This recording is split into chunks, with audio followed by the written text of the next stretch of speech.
The Tale of the Bridge Berserker is one of those stories that feels more like a climax to a movie than an actual historical event. But according to Wikipedia, I looked at other sources, Wikipedia is just easier to read. It was just one of the many pivotal battles between England led by King Harold II against the invading Norwegian Vikings led by King Harold III. There are two things about this story that make me want to believe this was someone's creative writing session back in 1060, I don't know when this happened. Number one, the fact they fought on a bridge called Stamford Bridge that led to a town also called Stamford Bridge. Number two, according to documents, the Vikings had no idea that such a large English army was at their doorstep. Most of them were completely drunk and asleep in the middle of the day. So when an entire English army shows up, they overwhelmingly get the advantage in battle.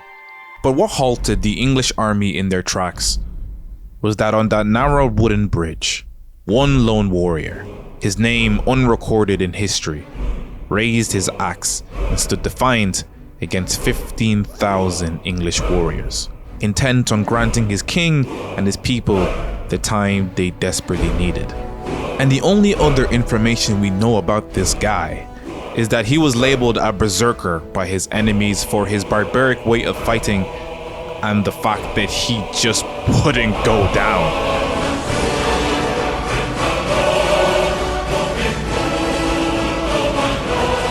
He made Stamford Bridge a bloodbath, and he managed to take down 40 English soldiers all by himself before someone wised up and stabbed him with a spear from below the bridge.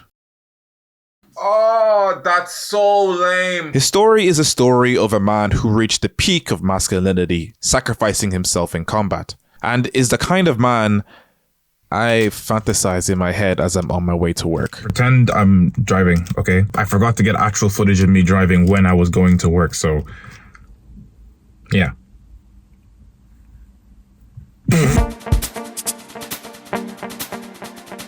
This scenario my adult brain whipped up comes from the part of my mind that the internet has deemed to coin as my masculine urge.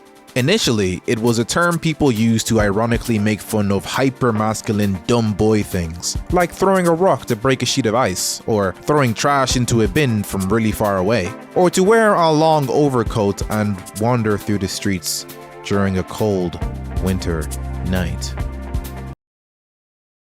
Or to dig a really big hole. This funny little trend, however, gets kind of interesting when men across the world agree on more serious masculine urges, to a pretty noticeable degree, like the urge to seclude yourself from society to focus on self-improvement, being able to perform a task at the highest level due to grueling, meticulous training, and of course being able to pull off an extraordinary heroic feat that saves lives. Everywhere I look, if you go down the rabbit hole enough, there are guys all agreeing that being extremely capable at something that benefits the lives of others is a fantasy of theirs.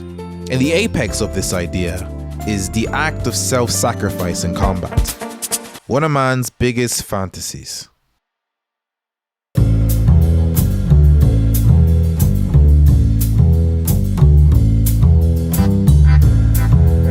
Now, I am not a neuroscientist, but I am certain that this tickle at the back of my brain when I watch this kind of stuff, it's real, right? It's real. I'm not just concussed. It's a real thing that you guys experience too. I want to preface that this isn't all men. We are not a symbiotic hive mind that think and act the same. But a lot of us are pretty damn close. Search up any YouTube video that's titled something like POV, this is your final stand. You'll feel like you just walked into a room full of shonen protagonists.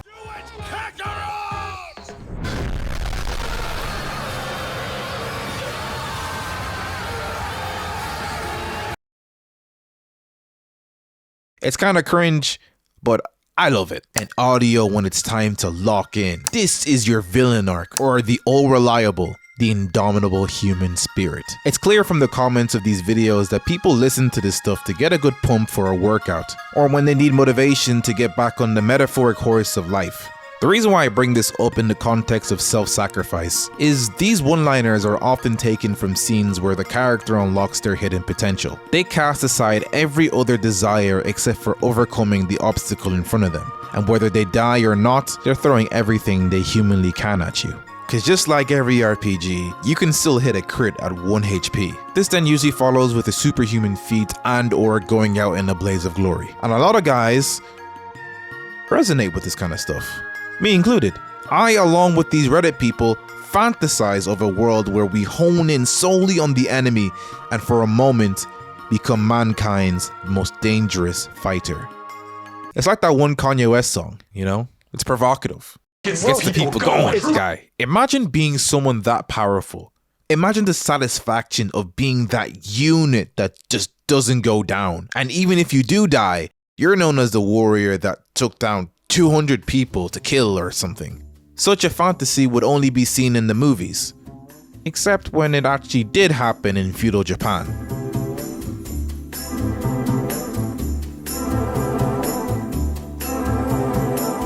Saito Musashibo Benkei was a Japanese warrior monk who defended the bridge to his lord's castle to his dying breath. It was said that he sliced and diced over 300 soldiers with his Nekiba in order to buy time for his master to honorably commit seppuku. That's 299 times someone has had to watch their guy get eviscerated, and the guy that killed him just stares at you like, next. By number 300 or so, the enemy wised up and was like, oh yeah, screw this, and started taking pot shots at him from a distance. And he still tanks them. After riddling him with so many arrows, one brave soldier actually gets close enough to look at him, only to realize that he was already dead. He was already gone multiple arrows ago, and he died standing upright with his glaive in his hand, propping himself up. This is literally Whitebeard. The thing is, this guy was basically already an anime character before all this. He's a weapons expert who kept his Masakari, his Kumade, his Tetsubo, and a bunch of other weapons on him at all times. He roamed Japan claiming the swords of over 999 different samurai he had defeated, and he would have gotten to number 1000 if it wasn't for that damn Yoshitsune who beat him in combat. But it was that same Yoshitsune that became his best buddy for life and was the same guy he defended on that bridge. Now, I'm going to refrain from speaking about this any longer because I can feel that masculine tingle in my head and it's happening again and I don't know how to stop it. That epic feeling of someone's life in your hands and the odds of survival being so close to zero ironically fills you up with adrenaline to keep on going. At least, I think it does. The closest thing I ever got to Mortal Kombat was when I was clutching a victory royale with the boys. Benkei, Whitebeard, All Might, Moomin Rider, future Gohan. It might be a little cringe, but I identify with these people. I identify with the virtue of self-sacrifice because it shows that you are willing to risk your life for something that is bigger than just your sentiment of wanting to stay alive. Well, why is it self-sacrifice specifically that I like? That same courageous virtue could definitely be seen with moms raising children or a child taking care of their parents in their old age. The short answer is that would be a terrible action movie to watch. The long answer, we're gonna have to enter a pretty dark and malevolent place to get it. A place full of toxic COD lobbies and men hating on any woman that isn't built like an over-sexualized white 90s character. A place I never truly understood, but for the sake of the video, and I love you guys, we're gonna open this Pandora's box to make sense of a few things. I'm talking about the world of masculinity. Hey, y'all like the fit? Despite the cat ears, this is the most masculine thing I could come up with. My masculine outfit is in the wash until Tuesday. Trust me, okay? But the lumberjack outfit, I thought exuded masculinity. All right, you blue-haired betas. Oh, God. My eyes. Class is in session. I'm not doing that again. Despite my machismo look, we're not here to talk about sports or cars or women. We're here to talk about Gender theory. Gender theory. Now look, I decided to get a degree in something that society actually values and pays decently well, so I am not exactly an expert in this whole debacle, but I am trying my best here. What you are witnessing now is a live autopsy of a guy analyzing his past self and why he had these kind of red pill adjacent ideas about masculinity. I'm just hoping we can all learn from it, okay? I'm not exactly prideful or happy. I used to think this way, but hey, we thank God for progress, okay? So if I slip up and say something out of pocket, that's why. Gender euphoria is simply defined as the satisfaction someone feels when their gendered experience aligns with their gendered identity. Basically, it feels good to be a boy and do boy stuff because you're taught this is what boys like. We all basically know this, but there are certain traits as a man that feel good to perform as a man who follows these ideals of what a man is supposed to be. These are some of them now. Oh, okay. Yeah, some of these got updated in the last patch, so I don't know why they're still there. Traits like self-sufficiency, dominance, being powerful and muscular. These are the things that a guy who falls under this sense of what it means to be a man values, in a sense, because in their head, that is what's necessary in order to perform as a man. And I want to put heavy emphasis on the term perform, because it actually is a performance. There are definitely times as a man where I don't want to be all these things, but I feel like I gotta, hence performing. It's not a natural thing. In fact, the male body might compel us to cry or be vulnerable at certain times, but as a man, we don't cry, right? So we thug it out, we thug it out.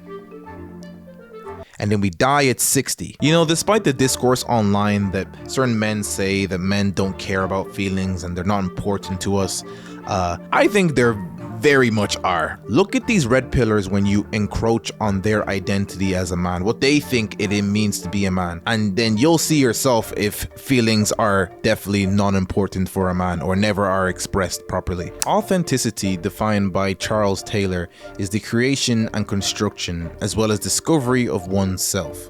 To be authentic is to perform these traits you think aligns with you in order to become a man. So this is what they hammer in. This is the appeal for a lot of self-help advice for men online. There's a road you're supposed to follow, and if you follow it, you'll come out the other end a man. An authentic man. Traditional masculinity will tell you that you are not just born a man, but you need to become one as well. This is a big reason why a lot of male-dominated media usually have this stoic powerhouse of a man, moving as a force of nature, pummeling enemies into submission, and then we as men all go, yeah, that guy has it all figured out. I need to be like him. So researching this video, I discovered a pretty spooky place on Reddit. There was this post about asking these veterans from war why they like war so much. And despite how unpleasant and traumatic so many other soldiers say it is, why do they specifically almost like obsess over it and dream about it like it's the glory days? Here are some of my favorite quotes and responses to that question. War stops time and intensifies the experience to the point of horrific ecstasy. War brings infinite foreign experiences and a lifetime's worth of unbelievable. There's just something about knowing you won't make it that helps you fight so much harder. And we all, and men in particular, still want and need a narrative.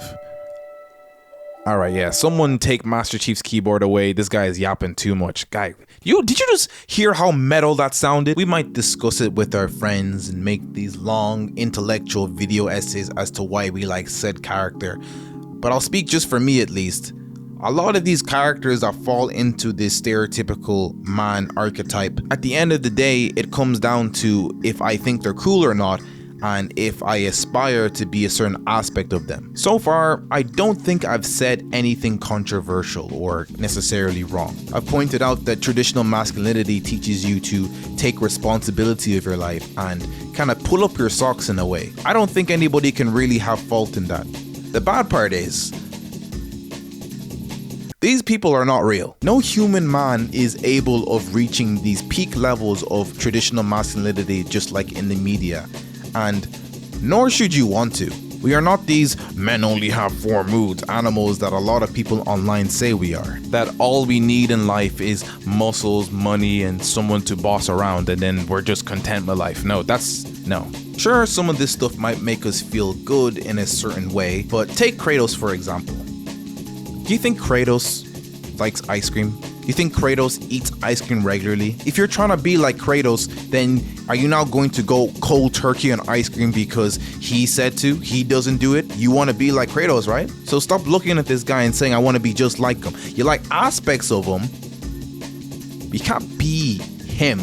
It's not possible. So then that begs the question, what happens when a man who identifies with this image of being a man can't fulfill these roles or these ideals and feels inauthentic? Well, for one, they become bitter to themselves and everyone around them. And if they can't live out this version of being a man, then they'll die being one. I love The Walking Dead. It's one of those games that as years go by, it comes under a lot of criticism for lacking continuity between its seasons and game mechanics that did not age well. And as a video essayist who cares a lot about media literacy, I ignore all these critiques because I like this game a lot. The reason why I bring this game up is because I want to talk about a perfect case of a real traditional man's man not being able to perform his duties and turning very sour in the end. Season 4 of The Walking Dead is in the perspective of this new guy named Javi, a Mexican ex-baseball player in his 20s who, like everyone else, has had to learn to survive the zombie apocalypse day by day. The prologue of the season shows Javi having an older brother named David, who at the very least had a pretty good life set up for himself as opposed to his irresponsible little brother. David's got 2 great children, a staff sergeant role in the US States Army, and a loving wife who loves him very, very much. At least much more than his first wife. He has everything a guy like him thinks he needs to be a man. But the problem is, he is a real piece of work. He constantly abuses his wife, blows up on his little brother over the smallest of arguments, and you can get this feeling that even though he's retired from the front lines, he misses the whole life or death rush of warfare and would trade that over his boring dad life in a heartbeat. My job sucks. Kate and I fight like cats and dogs. I belong back in the army. I had a purpose there. Some stuff happens when the zombies break out and David gets separated from his family, leaving Javi to be the main protector for years. And later in the season, when he finally does reconnect with them, David kinda just pushes Javi to the side, picks up his family, and disregards the fact Javi was ever there? Huh? David thinks he can just slot right back into being a father and a husband, but Kate, his wife? She is distraught that they found each other because David goes back to being this bossy, abusive husband. And also she realizes that she might have married the wrong brother. Gabe, while happy to see his dad, can see the kind of person he turns into when he's not happy, and it scares him. Mariana, his daughter, is in video game heaven at this point. But if she was alive, I'm sure she would say the same thing, that although they were stuck on the road, clinging for survival, she'd much rather prefer Javi being her carer over her gun-crazed, power-hungry dad. You can tell that this shift in allegiance to Javi messes with David's head. Like a lot.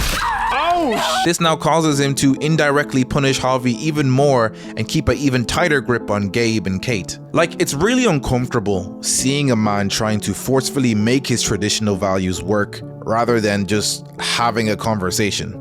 It's like a baby jamming a circle into a triangle-shaped hole thinking something's going to change eventually. And on top of all that, it's kind of ironic he keeps telling Javi to stop running away from family responsibilities.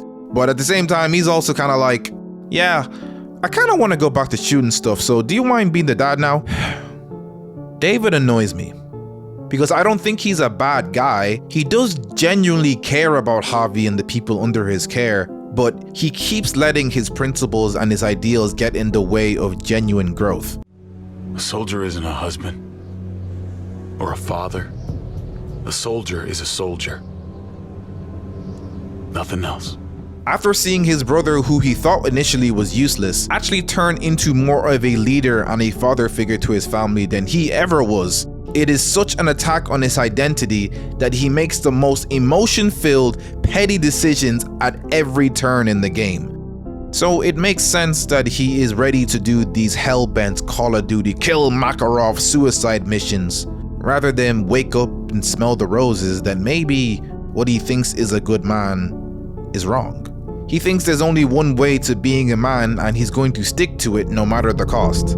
I feel as though David is a representation of a broader topic on the plight of men in the modern age. He's like an extreme of what it looks like to allow the shackles of masculinity and, to be honest, just being a bad person can do to you. For hundreds of years, men were seen as the only people who could provide for a family in ways like finance and security. And in current year, a lot of women are gapping men in terms of education, leading to women making more than men feeling lesser than, yada yada. Look, there's like 100 videos on the plight of men on YouTube, so go watch those. But essentially, the game mode to life has changed. And a lot of guys, young and old, are stuck trying to make sense of it with old software. And one of the few places a lot of us feel affirmed in our beliefs is through these hyper masculine fantasies. So it makes sense that we attach ourselves to characters in fiction where acting out their masculine urge to protect is still considered super important to that said society. Whether it's guys with a sword or a space gun or a space sword gun, it's all the same sentiment of, wow, I'd like to die in a blaze of glory and feel important. Again, this is cool, this is badass, this is really inspiring, but just like everything else, taking this stuff to the extreme is where it becomes harmful. On a smaller scale, fantasizing about this version of masculinity can make you unsatisfied with a regular life and daydream about a world where you're the hero. But on a grander scale, it can cause you to put faith in something that will ultimately destroy you.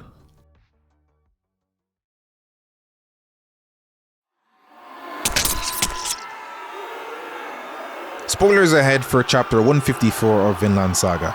They're not major spoilers, I swear. It's about a random Viking dying, but this probably is one of the most important chapters of the entire story. For context, Vinland Saga is a story about an ex-Viking named Thorfinn on a road of redemption after realizing the world of death and vengeance is no longer what he wants to put out into the world. The story delves into heavy philosophical themes on whether humans can truly live in peace, what it means to have an enemy at all, and is violence always the first answer when defending yourself or loved ones. The funny thing is, it's gonna be pretty tough looking for peace in a world full of mankind's most famous people for the kill now, grape women later mentality. The chapter begins in the middle of a bloodbath of a battle. Heads are being lopped off like long swords and axes are ripping out intestines. And the main focus of the chapter is this one Viking as he falls in battle after taking several arrows to the body. Laying on the floor, he thinks about how he did a good job in stalling the enemy before they could close their gates. Now his allies can flood the fortress and continue their siege. He's satisfied that he's fought till his last ounce of strength, and as his vision gets blurry, he eagerly awaits to be sent to Valhalla, a realm only for Vikings who died valiantly in deathly combat go to. But nothing happens. There are no heavens opening up to him, there are no Valkyries to carry him to the sky. It's dark and cold, and he can't feel anything. And for once in his life, he fears death, because he realizes the belief of salvation through combat he was taught was a complete lie. This persona or identity of being this machine of killing did not serve him in the slightest other than give him a purpose to kill time. There's nothing at the end of all this fighting but black. And as his thoughts slow down, we get a panel of him shedding a single tear as he is seen as just another dead body on the battlefront as the war continues. It's pretty depressing stuff, but what I'm getting at is, being so deep-rooted in identity that has so many holes isn't a great way to live. Traditional masculinity can be more of a detriment rather than a benefit, and this glamorous final stand we love to fantasize about may need to be re-evaluated on whether the sentiment comes from an honest perspective in our life. This obsession of dying in battle and being this alpha Chad could allude to a misguided funnel of energy, and maybe the issue isn't why do guys want to rush into guaranteed death in fighting, and maybe it's rather, Why do guys only see themselves valuable when they go give up their lives? Whew. Hey, yeah. We are in the hot seat now, boys. I feel like if I even got the most hyper-masculine redneck to look at this meme, and he had to choose just one and be honest on which side he'd prefer, I think he'd say, every man has two fantasies. All odds are against lads. We shall... It's okay. You don't have to act strong anymore. Yeah, I think I prefer the anime girl. Now, this is not me saying the solution for man's troubles is a woman's compassion, but it's a matter of putting our value as a man in the wrong places. The system's rigged because it is almost impossible to derive a satisfactory amount of value from getting money because there is someone online way more rich than you. You can't solely get a satisfactory amount of value from working out because there is always someone who has a better physique than you.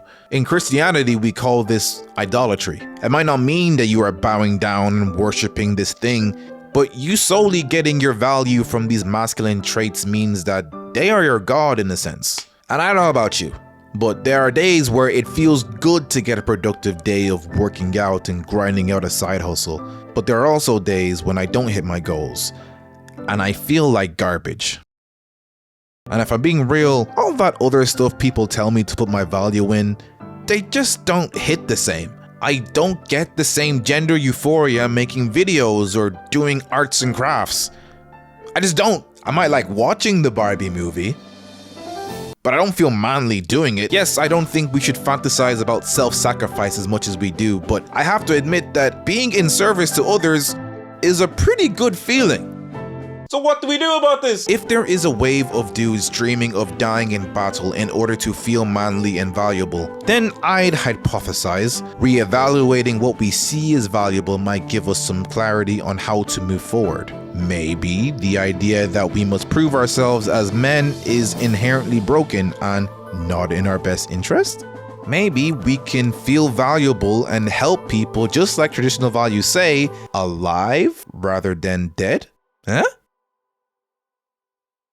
I don't have a definitive solution, but there was this article I read from this dude called Prester John titled On the Masculine Urge to Die in a Suicidal Charge. And in the article, he mentions this film called The Last Samurai as a reference to shed some light on the whole situation.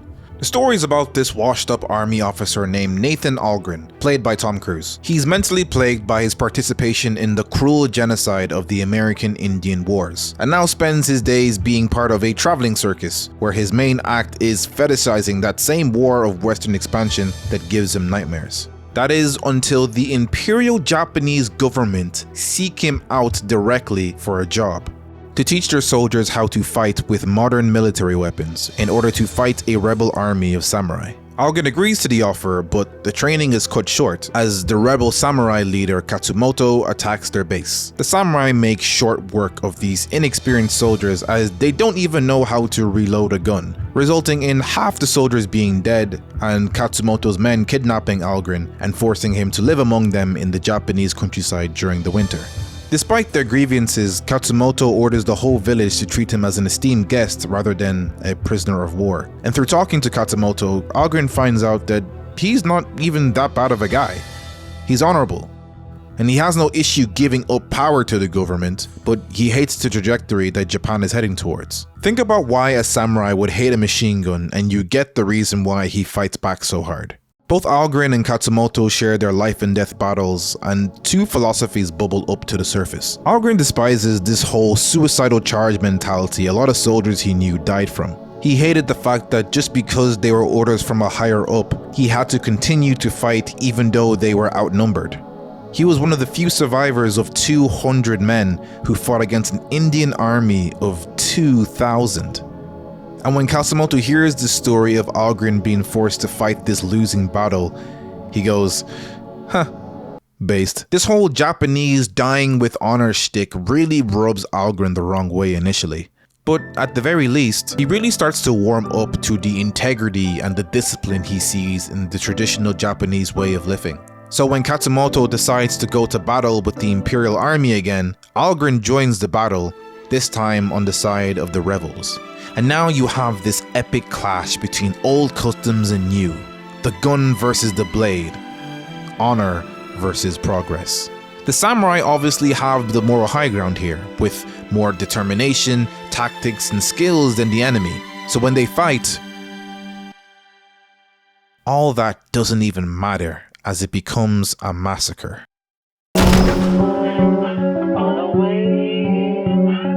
To call it a battle is being nice.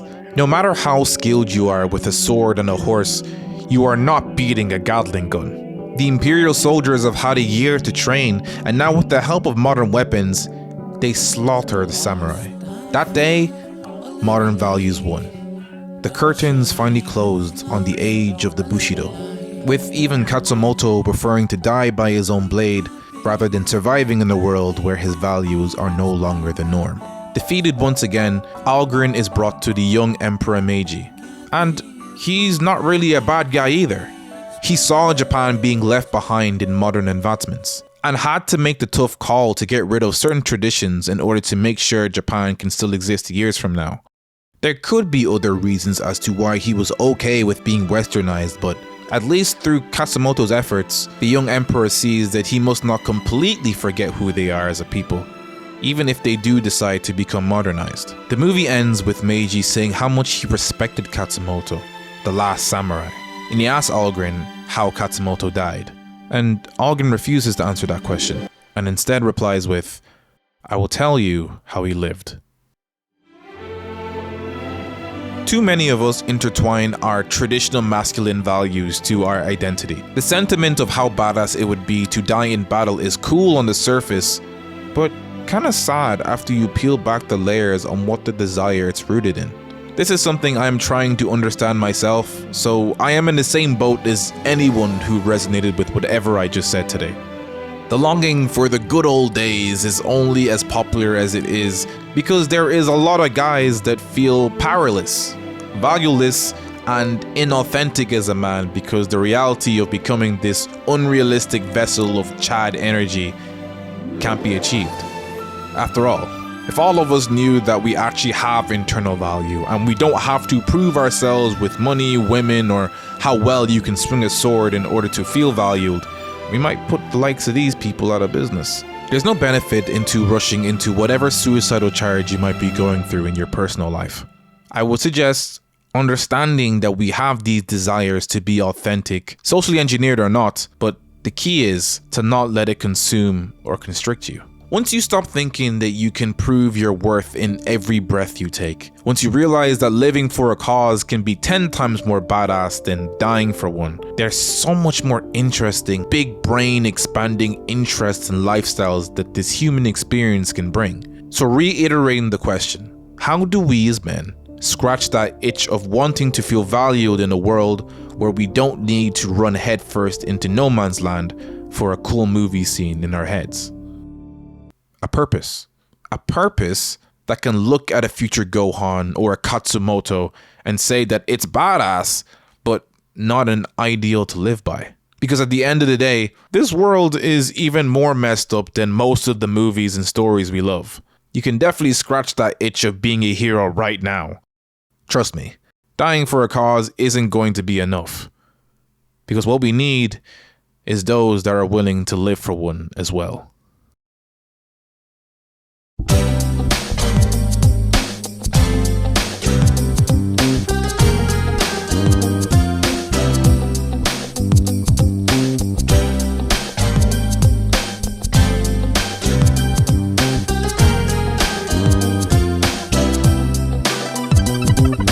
Okay, Q&A time. What made you decide on the name Mayorski? It's not really that crazy of a story, it's just the nickname I had growing up. I think my dad knew a Nigerian footballer named Mayorski Lashi, and then he just started calling me that, I don't know why.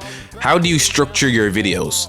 Basically, I treat every single video like a ball of dirt, and I keep polishing that ball of dirt until it becomes some sort of a shiny ball of dirt. So it's just constant refining from the very rough draft. What motivates you to keep on making videos? Honestly, I can't imagine how my life would be if I didn't have somewhere to express my hyperfixation for that month. So even if this goes nowhere, I'd still be probably making videos off the sole fact I need to continue being a regular human and I can't not talk about certain things for a long period of time. What are you reading right now? I just finished Dragon and Chameleon. that was really good, but man, it's only like 24 chapters and it's monthly, so that really sucks. How does it feel from where you blew up? I don't know, it doesn't feel... The last big, crazy, surreal moment was definitely hitting 10k, and now I feel like I'm just steadily chugging along, and I have my own little niche of people who I hop in a group chat with every month and say, hey guys, this is what I'm reading or watching and I like this a lot, please listen to me. Have you ever considered getting waves? Yes, and I never will because I am terrible at maintaining my hair. I am currently trying to grow out the afro, which arguably is another hairstyle that takes a lot of maintaining, but I'm really committed to it. So what's your favorite anime? I will never tell you my favorite anime. It's constantly changing. There is a rotating 3, but I feel bad for speaking about any one of them and putting them any below. So it sounds like I'm getting mad at you, but I'm also getting mad at myself because I ask this question all the time to myself and I never have a proper answer to myself. So honestly, you really just triggered me.